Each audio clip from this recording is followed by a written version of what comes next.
I'm Janice, 38 female.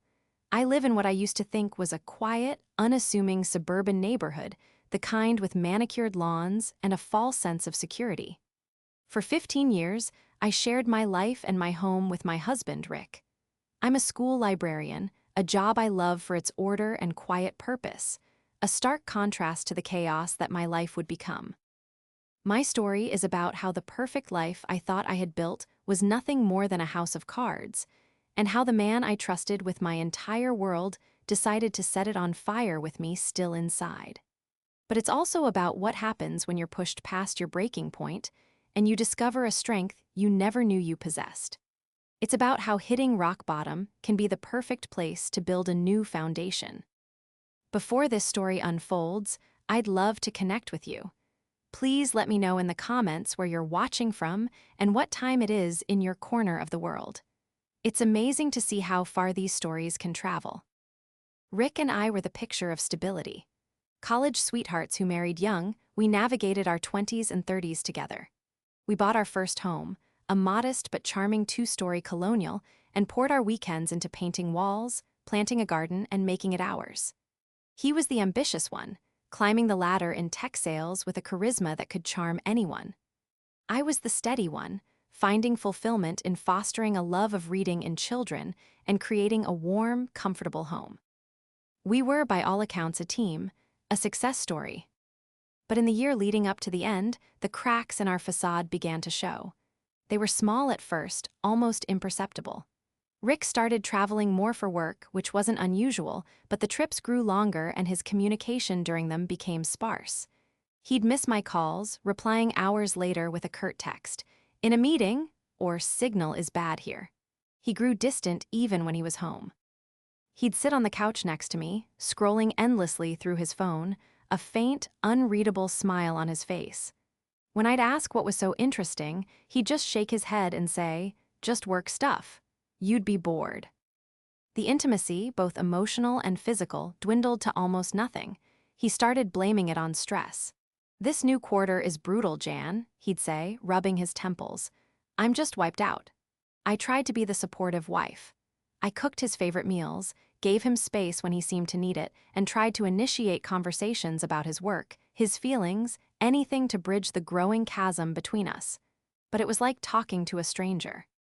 He'd offer vague, one-word answers, his eyes glazed over, already a million miles away. Financially, things also became strange. Rick had always handled our finances. He was the numbers guy, a successful sales director who prided himself on his financial acumen. I trusted him completely. We had a joint account for household expenses, but he managed all the investments and savings. A few months before everything fell apart, I noticed our joint account was running lower than usual. When I brought it up, he was immediately defensive. "Don't worry about it," he snapped. "I moved some things around for a better return. It's all under control." His tone was so sharp, so dismissive that I recoiled. It was the first time he'd ever spoken to me that way about money. I felt a knot of unease tighten in my stomach, but I pushed it down, telling myself I was being paranoid. He was just stressed. We were just in a rough patch. My best friend, Sarah, an ER nurse with a no-nonsense attitude and an uncanny ability to read people, wasn't so convinced. We'd been friends since high school, and she knew me better than anyone. One evening, over a glass of wine at my kitchen table, I confessed my worries. "He just seems so absent," I said, tracing a pattern on the wood grain. "It's like he's here, but he's not." Sarah looked at me, her gaze sharp and serious. "Janice, men don't just get absent for no reason. Are there other signs? Is he protective of his phone, working late more often than usual?" I admitted that he was. His phone, which used to lie carelessly on the counter, was now always in his pocket or face down on the table. He had late-night client dinners at least twice a week. Each admission felt like a small betrayal of my own hope. "I don't want to believe it," I whispered, the words catching in my throat. "It's Rick. We've been together for 15 years. 15 years is a long time to get comfortable," Sarah said gently but firmly. "And it's a long time to build a whole other life if you're careful." Her words chilled me, but I still couldn't accept them. This was my life, our life. It couldn't be a lie. I convinced myself that we just needed to reconnect. For our anniversary, I planned a weekend trip to the coast, to the same little inn where we'd spent our honeymoon. I thought it would be a perfect way to remind us of what we had. When I presented him with the reservation, his reaction was lukewarm at best. "Oh, that's really thoughtful, Jan," he said, not looking up from his laptop. "But my schedule is insane right now. I don't think I can get away." The excuse was flimsy, and we both knew it. I pressed him, my voice trembling slightly. "Rick, it's our anniversary. It's important." He finally looked at me, his eyes cold and hard. "Everything is important to you, isn't it? The house, the garden, these pointless little traditions. Some of us have real-world pressures to deal with." The cruelty of his words struck me like a physical blow. He had always loved our traditions. He was the one who insisted on carving pumpkins every Halloween and picking out a real Christmas tree every year. It was as if the man I had married had been replaced by a cold, resentful stranger. That night, for the first time in our 15 years together, I went to sleep in the guest room. The bed felt vast and empty, and I lay awake for hours, staring at the ceiling and listening to the silence of a house that no longer felt like a home. The facade wasn't just cracking, it was about to shatter into a million pieces, and I was standing right in the blast zone. I just didn't know it yet. The day it happened started like any other Tuesday. I woke up at 6:30 a.m. to the familiar, empty space beside me in our bed. Rick had started leaving for the office before dawn, another new habit in a long line of them. I went through my morning routine on autopilot: coffee, a quick scan of the news, and then getting ready for work at the elementary school library. The sky was a crisp, clear blue, one of those perfect early autumn days that usually filled me with a sense of calm.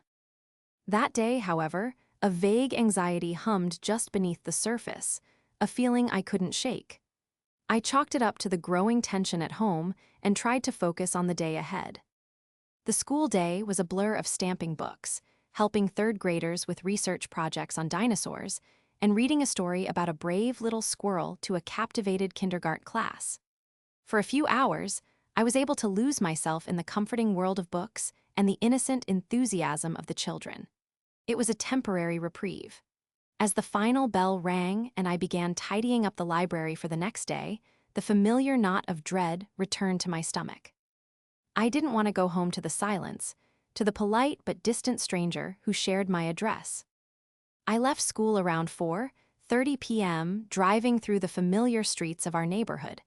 The trees were just beginning to turn, their leaves a brilliant mix of gold and crimson against the afternoon sun. Everything looked exactly the same as it always did, a perfect portrait of suburban tranquility. But as I turned onto our street, my heart leaped into my throat. Something was wrong, terribly wrong. From a block away, I could see it. A chaotic pile of things cluttering the curb in front of our house, my house. As I got closer, the image sharpened into a nightmare. It wasn't just a pile of things, it was a pile of my things. Boxes of books, their spines exposed to the elements. The antique vanity table I had inherited from my grandmother. Clothes spilling out of black garbage bags like discarded skins. Framed photos of my family, of my friends, of Rick and me on our wedding day, all stacked haphazardly against the oak tree we had planted together. I slammed the car into park, my hands shaking so violently I could barely unbuckle my seatbelt. I stumbled out onto the street, my legs feeling like they were made of jelly. A few of our neighbors were outside, pretending to rake leaves or walk their dogs, but their eyes were all fixed on the spectacle on my lawn. Their faces were a mixture of pity and morbid curiosity. I could feel their stares like physical pricks on my skin. At the front door, a brand new, gleaming brass lock mocked me where our old, familiar one used to be. My key was useless. I banged my fist against the solid wood, screaming his name. "Rick, Rick, what is this? What have you done?" There was no answer. The house was silent, a fortress that had once been my sanctuary. Panic began to claw its way up my throat, hot and suffocating. I fumbled for my phone, my fingers slipping on the screen as I tried to call him. It went straight to voicemail, the same cheerful, professional greeting he used for work. "Hi, you've reached Rick. I'm either on a call or away from my desk." My frantic eyes scanned the pile of my life on the lawn. He had been systematic. My clothes, my books, my personal keepsakes, my toiletries from the bathroom. Everything that was solely mine had been ripped from the house and discarded like trash. His things, our shared furniture, the life we had built together, it all remained safe behind that locked door. A small, white envelope was taped to the front door. With trembling hands, I tore it open. Inside was a single sheet of paper, a coldly typed note. It wasn't even signed. Janice, this isn't working anymore. I think it's been obvious for a while. I've filed for divorce. My lawyer will be in touch. I've left your belongings outside for you to collect. Please do not try to enter the house. The words blurred together. I read them again and again, but they wouldn't make sense. Filed for divorce? My lawyer will be in touch. This wasn't a conversation or a painful breakup. This was an eviction, an erasure. He had unilaterally decided that my 15 years of life in that home were over, and my exit was to be a public shaming. The meticulous cruelty of it was breathtaking. He didn't just want to leave me, he wanted to humiliate me. He wanted to break me. And for a moment, he succeeded. The strength drained from my body. My knees buckled, and I sank to the ground on the perfectly manicured lawn we had so carefully tended together. I knelt there, surrounded by the wreckage of my past, and a sob tore from my chest, raw and ragged. The weight of 15 years, the love, the trust, the shared dreams, it all came crashing down on me in that one devastating moment. I was homeless, my life packed into garbage bags and thrown on the curb for the entire world to see.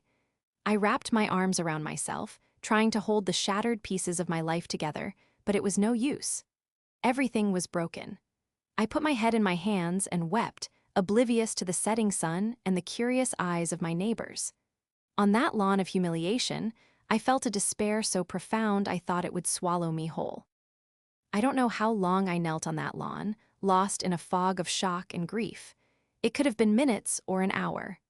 The world had narrowed to the patch of grass beneath my knees and the crushing weight in my chest. It was the sound of a car door slamming and a familiar voice calling my name that finally pierced through the haze.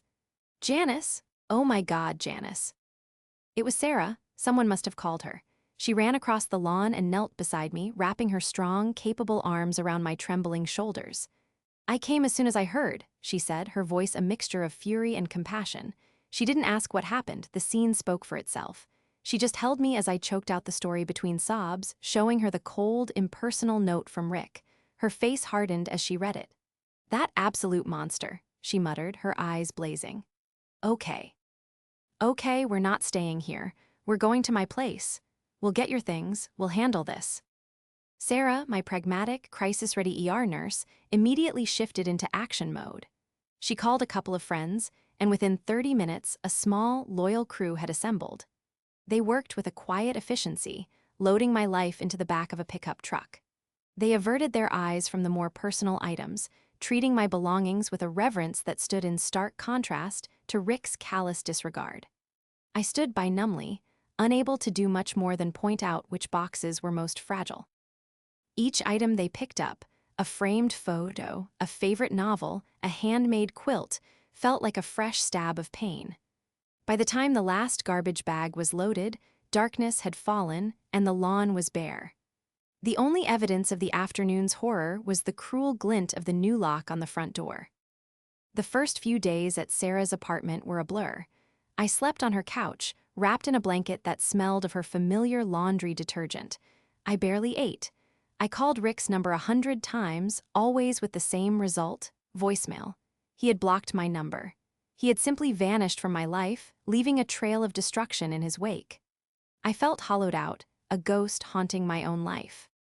It was Sarah who forced me to take the first step. On the third morning, she placed a cup of coffee in my hands and sat down opposite me. Janice, you can't let him do this to you. You can't let him just erase you and get away with it. You need a lawyer, a shark. I just shook my head, the effort feeling monumental. What's the point? He's made it clear. It's over. The point, Sarah said, her voice firm, is that you spent 15 years of your life building that home, supporting his career, and being his partner. You are entitled to half of everything. The point is about justice, not just the money. I have a name for you, Eleanor Vance. She's the best divorce attorney in the city. She eats men like Rick for breakfast. The idea of a legal battle felt exhausting, but a tiny spark of something other than despair flickered inside me. Anger. Sarah was right.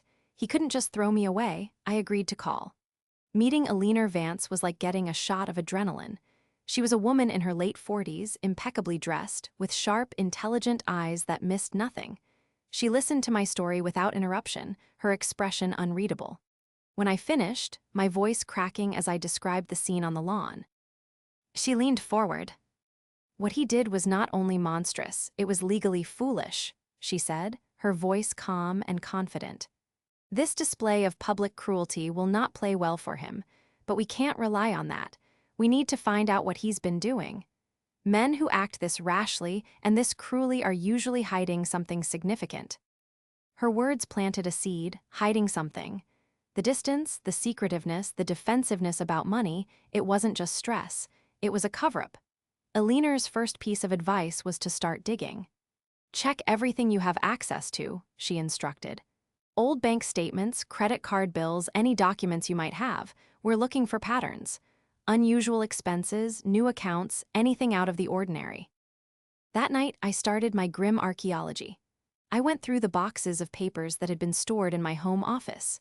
Most of our recent financial statements were online, and Rick had changed all the passwords. But I found older files, paper statements from a few years back. And then I found a folder I'd forgotten about, tucked away in a box of old tax returns. It contained statements for a credit card I didn't recognize, a high-limit card under his name only. The statements were 3 years old, but they told a story. There were charges for expensive dinners at restaurants I'd never been to, hotel stays in our own city, and purchases from a high-end jewelry store. The whispers of my doubt began to solidify into hard evidence. He hadn't just started being distant a year ago, he had been living a double life for years. Armed with this, I started thinking about his travel. He always said he was going to tech conferences in places like San Francisco or Austin. On a hunch, I went onto his social media pages. He wasn't a big poster, but he was tagged in photos by his colleagues. I scrolled back through years of posts. I found a group photo from a conference 2 years prior. There was Rick, smiling, with his arm casually slung around a much younger woman. Her name was tagged Amber. My heart pounded as I clicked on her profile. It was public. She was a yoga instructor, and her feed was full of pictures of her in exotic locations, serene poses on beautiful beaches. I scrolled and scrolled, a knot of ice forming in my stomach. And then I saw it. A picture of her from 6 months ago, standing in front of a familiar waterfall. The caption read, "Another amazing getaway with my love." Rick had told me he was at a mandatory sales retreat in Scottsdale that weekend. The waterfall was in Hawaii. I found another photo of her, taken a year ago, wearing a delicate gold necklace. It was the same necklace from the jewelry store receipt on that secret credit card statement. The whispers had become a roar. This wasn't just an affair, it was a long-term, parallel life. A life funded by our money, built on a foundation of his lies and my trust. The humiliation on the lawn wasn't an impulsive act of a man falling out of love. It was a calculated move by a man trying to dispose of his old life as quickly and brutally as possible to make way for the new one. The grief that had paralyzed me began to transform, hardening into a cold, clear resolve. He wanted to break me, he wanted to erase me, he had underestimated me. Armed with the knowledge of Rick's long-term affair with Amber, I met with Alina again. I laid out the old credit card statements and showed her the social media photos, my hands steady now, fueled by a cold fury. She examined everything meticulously, a small, grim smile playing on her lips. "This is excellent, Janice," she said. "This proves a pattern of dissipation of marital assets. He used your shared wealth to fund his affair. This will be very significant in court." But Alina was just getting started. "The affair is leverage," she explained, "but the real battle in a divorce like this is financial. A man who goes to such lengths to hide a girlfriend is almost certainly hiding money, too. A tech sales director with his income level, living a double life for years, he's built a secret empire somewhere. Our job is to find it." The task seemed impossible. Rick had locked me out of every online account. He was the financial expert. I was a librarian who trusted her husband to handle their future. Eleanor, however, had a plan. She immediately filed a motion in court to freeze all known marital assets and to compel Rick to provide a full financial disclosure, complete with years of statements for every account, investment, and credit card under his name. "He'll drag his feet," Eleanor warned me. "He'll produce incomplete documents. His lawyer will claim it's an oversight. This is where the real work begins. We need a forensic accountant." A forensic accountant. The term sounded so serious, like something out of a crime drama. Eleanor recommended a man named Mr. Chen, a quiet, unassuming man in his 60s who looked more like a retired professor than a financial blood hound, but when he started talking about tracing money, his eyes lit up with an intense, analytical fire. I handed over every scrap of financial information I had, the old statements, tax returns, and the list of Rick's known employers and bank accounts. Mr. Chen got to work, and I tried to piece together a new life. I found a small apartment, furnished it with my salvaged belongings and cheap finds from thrift stores. Sarah helped me paint the walls a cheerful, sunny yellow. I focused on my work at the library, finding solace in the quiet order of the Dewey Decimal System. But every evening, my thoughts returned to the investigation, to the invisible web of numbers and transactions that held the key to my past and my future. A few weeks later, the first set of financial documents arrived from Rick's lawyer. As Eleanor had predicted, they were a mess. Statements were missing, and the numbers didn't seem to add up. On paper, Rick's income was substantial, but our savings and investments were surprisingly modest for someone with his earning potential. According to his disclosure, we were comfortable, but not wealthy. It was a carefully crafted lie. This is where Mr. Chen's genius came into play. He took the incomplete puzzle Rick had provided and began to find the missing pieces. He started with the payroll deposits from Rick's company. "Look here," he said, pointing to a line on a bank statement during a meeting in Eleanor's office. "His base salary is deposited into your joint account every 2 weeks, but a sales director like him lives on commissions and bonuses. Where are those deposits?" We combed through the statements. They weren't there. This was our first major breakthrough. Rick had a separate bank account, one I never knew existed, where his substantial commission checks were being deposited. Eleanor's team immediately issued a subpoena for the records of that account. When they arrived, it was like opening Pandora's box. The account had been active for over 5 years. There were tens of thousands of dollars flowing through it every quarter, but the account balance was currently near zero. "He's been emptying it," Mr. Chen said calmly. "The transfers started about 6 months ago, right when he would have been planning this." The money hadn't just vanished. Mr. Chen traced the transfers. Large sums were moved to an investment account, also in Rick's name alone. From there, the trail got more complex. Money was funneled into a series of shell corporations with generic names like R&A Holdings and Apex Ventures. The A in R&A, we surmised, likely stood for Amber. The deeper Mr. Chen dug, the more elaborate the scheme became. Rick had used these shell companies to purchase assets. There was a condo in a ski resort town in Colorado, a place he'd told me he visited for a leadership offsite. The deed was in the name of one of the corporations. There was a portfolio of stocks and cryptocurrency, all held by these anonymous entities. He hadn't just been hiding spending money. He had been systematically siphoning off the majority of his income for years, building a separate, secret financial empire that he intended to keep entirely for himself. He had been planning his exit, our divorce, for a very long time. The realization was sickening. The man I had shared a bed with, the man I had trusted with my future, saw me as nothing more than a liability to be discarded once he was ready to cash out. The most damning discovery came when Mr. Chen analyzed the down payment for the Colorado condo. The money had been transferred from the shell company, but a portion of it, a significant 5-figure sum, had come from another source, a refinanced loan against our house. The house I was locked out of. He had forged my signature on the loan documents a year ago, pulling equity out of our shared home to buy a secret love nest for him and his girlfriend. He had used our past to finance his future with her. Eleanor Vance looked at the evidence spread across her conference table, the bank statements, the property deeds, the forged loan documents. "This is it," she said, her voice ringing with triumph. "This isn't just a divorce case anymore, Janice. This is fraud. He didn't just break your heart. He broke the law, and we are going to make him pay for every single penny." In that moment, the last vestiges of the grieving, broken woman on the lawn vanished. In her place stood someone new, someone who understood the game and was ready to play.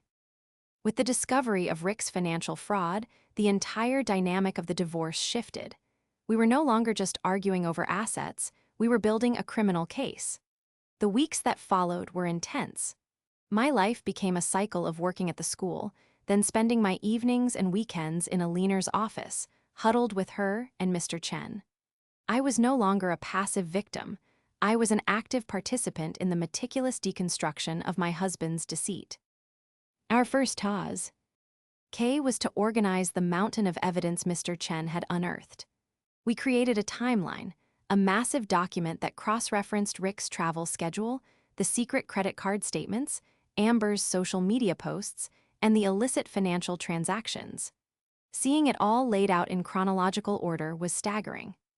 A business trip to Chicago corresponded with a jewelry purchase and a photo of Amber showing off a new bracelet. A boys' golf weekend in Florida lined up perfectly with a down payment on a boat registered to one of his shell companies. Each lie he had told me was now pinned to the board, exposed by a corresponding paper trail. It was a masterpiece of deception. Alina's strategy was methodical. She wanted to build a case so airtight, so overwhelmingly documented, that Rick's lawyers would have no room to maneuver. "We don't want to just win," she told me, her eyes glinting. "We want them to surrender before the battle even begins." To do that, we needed more than just financial records. We needed human intelligence. This led to the most surreal part of the investigation, hiring a private investigator. His name was Frank, a former cop with a weary face and an encyclopedic knowledge of the city's best stakeout spots. His job was to document Rick and Amber's life together, to prove they were cohabiting, and that Amber was benefiting directly from the marital assets Rick had stolen. Frank was discreet and professional. Within a week, he had provided a portfolio of photographs. There was Rick and Amber leaving my old house together in the morning. There they were, grocery shopping, holding hands. There was a picture of Amber driving a new luxury SUV, a vehicle we discovered was leased under another one of Rick's shell corporations. The most infuriating photo was of her in my garden, tending to the roses I had so carefully planted, with my garden tools. She had literally stepped into my life, into my home, and was living off the fruits of my 15 years of marriage. While Frank gathered visual evidence, I dove back into my own memories, searching for forgotten details. I recalled conversations where Rick had vaguely mentioned a new investment strategy or a silent partner in a side venture. At the time, I dismissed it as boring work talk. Now, I realized he had been hiding his schemes in plain sight, counting on my lack of interest in the finer details of his business world. I made a list of every vague comment, every flimsy excuse, every instance of financial secrecy I could remember. Each memory was a small brick, and together, we were building an unshakable fortress of a case. The process was emotionally draining. Every new piece of evidence was a fresh betrayal. Some nights, I would leave Alina's office feeling numb, the sheer scale of Rick's deception too much to comprehend. On those nights, Sarah would be waiting for me at my new apartment with a container of takeout and a bottle of wine. She never let me wallow for long. "Every document is another nail in his coffin," she'd say, her practical nursing mindset perfectly suited to the situation. "You're not just getting revenge, Janice. You're performing a surgical extraction of a tumor from your life. It's messy, but it's necessary for survival." As we prepared for the next legal step, the depositions, Alina coached me extensively. She explained that Rick's lawyers would try to paint me as a bitter, vengeful spouse, or worse, as an incompetent woman who was clueless about her own finances. "They will try to use your trust against you," she warned. "They will imply that you were negligent for not knowing what he was doing. Our job is to show that you weren't negligent, you were deceived. There's a profound legal difference." We rehearsed my testimony, going over the timeline again and again until I could recite the dates of transactions and the names of the shell companies from memory. Eliner taught me how to answer questions precisely, without offering extra information, and how to remain calm and factual, even when faced with provocative questions designed to make me emotional. Your composure is your greatest weapon, she advised. He built his empire in the shadows, through lies and chaos. We will dismantle it in the light, with facts and order. The final piece of our preparation was a detailed report from Mr. Chen, a 100-page document that read like a corporate thriller. It outlined every diverted dollar, every fraudulent transaction, and every hidden asset. It calculated, down to the penny, how much money Rick had siphoned from the marital estate. It was well over $1 million. Seeing that number in black and white was both sickening and validating. I wasn't crazy. I wasn't paranoid. I had been systematically robbed by the person I trusted most in the world. A week before the depositions were scheduled, Eliner sent the full report, along with copies of Frank's surveillance photos and our entire timeline of evidence to Rick's legal team. It was a strategic move designed to shock and awe. Let them see the mountain of evidence we have, she said. Let them see that we know everything. Let Rick sit with that for a week, knowing that his entire house of cards is about to come down. The calm before the storm was over. We had built our case, brick by painful brick, and now it was time to bring the whole rotten structure crashing down. The day of the deposition felt like walking into a storm. The sky was gray and heavy with rain, mirroring the tension knotted in my stomach. We convened not in a courtroom, but in a sterile, soulless conference room in a downtown law office. A long, polished mahogany table separated the two sides. On one side sat me, Eliner, and a court reporter. On the other side sat Rick, looking pale and thinner than I'd ever seen him, flanked by two expensive-looking lawyers. It was the first time I had seen him in person since that horrific day on the lawn. He refused to meet my eyes, staring intently at a yellow legal pad in front of him. Eliner had decided to depose Rick first. Her strategy was to dismantle his credibility from the very beginning. She began calmly, her voice even as she established the basic facts of our marriage. Rick's answers were clipped, rehearsed. Yes, no, I don't recall. His lawyers had clearly coached him to be as uncooperative as possible. Then, Eliner changed tactics. She placed a single photograph on the table and slid it across to him. It was the picture of him and Amber in Hawaii, the one from her social media. Mr. Peterson, Eliner began, her voice still gentle, can you identify the people in this photograph? Rick glanced at it, his jaw tightening. His lawyer immediately objected. Relevance. This trip was funded by marital assets, counsel, Eliner responded smoothly, not taking her eyes off Rick. That makes it highly relevant.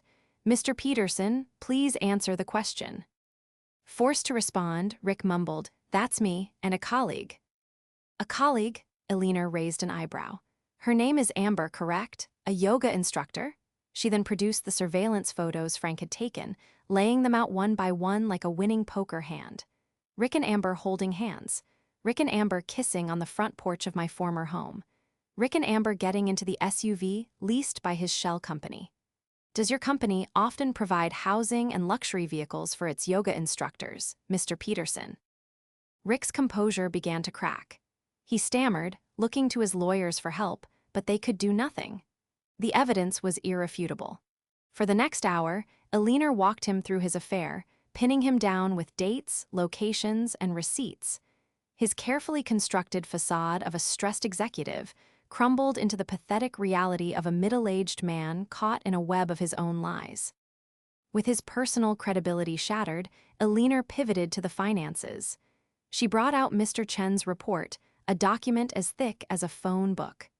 Mr. Peterson, I'd like to discuss an entity called R&A Holdings, she said, her voice now sharp as steel. Can you tell me about your involvement with this corporation? Rick's face went ashen. His lawyer tried to argue that his business dealings were complex and not directly related to the marital estate. Eliner was ready for them. On the contrary, she said, flipping to a page in the report. R&A Holdings was the entity used to purchase a condominium in Aspen, Colorado. The down payment for this property was funded, in part, by a home equity loan taken out against the marital home on 123 Maple Street. A loan, I might add, that appears to bear a forged signature of my client.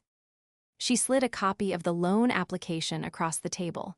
My signature, or rather, a clumsy imitation of it, was scrawled on the bottom line. The room fell silent. Rick stared at the document as if it were a snake. He knew he was trapped. Bank fraud was a federal crime. My financial advisor handled that, he stammered, a bead of sweat trickling down his temple. I sign a lot of documents. I don't always read every line.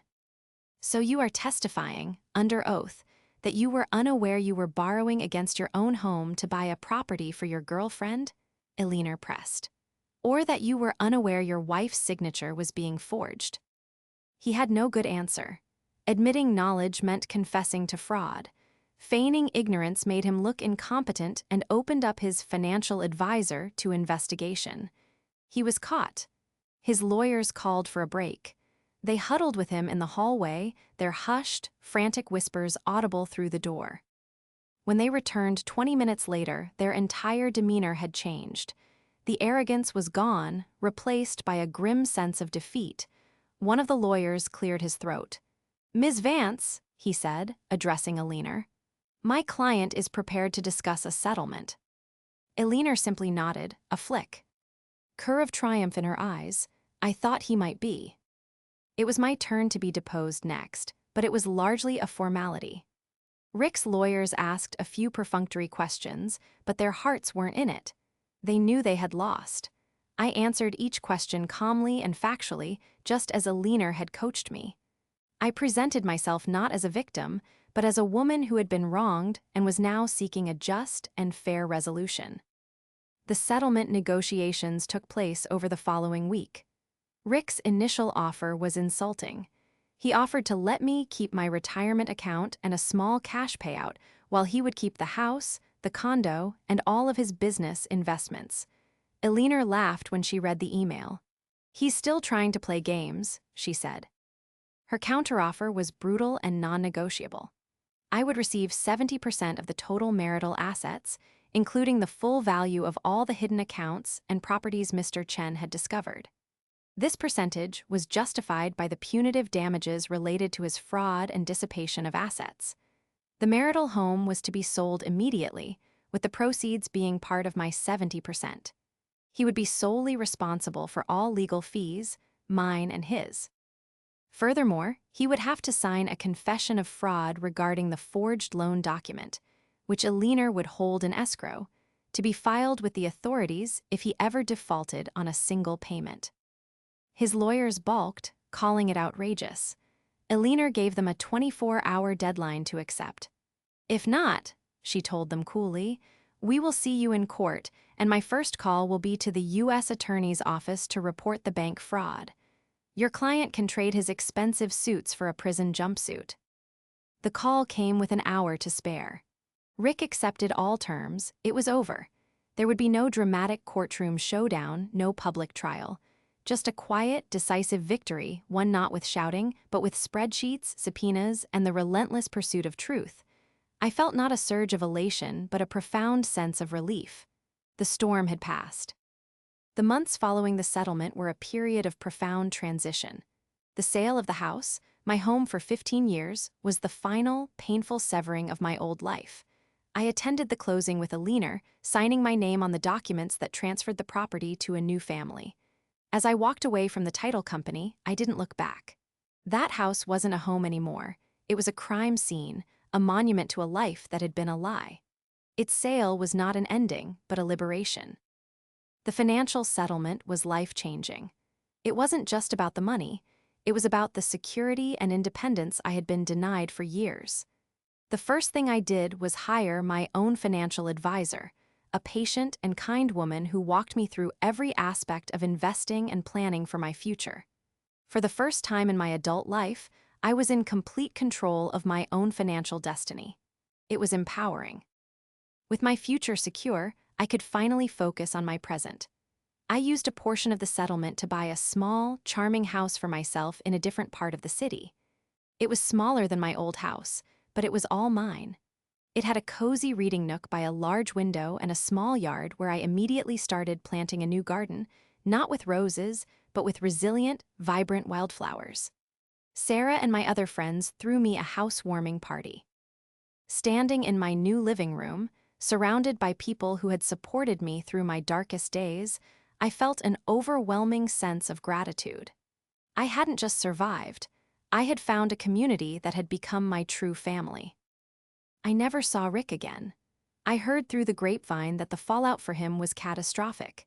He had to sell the Colorado condo and the boat to pay for the settlement.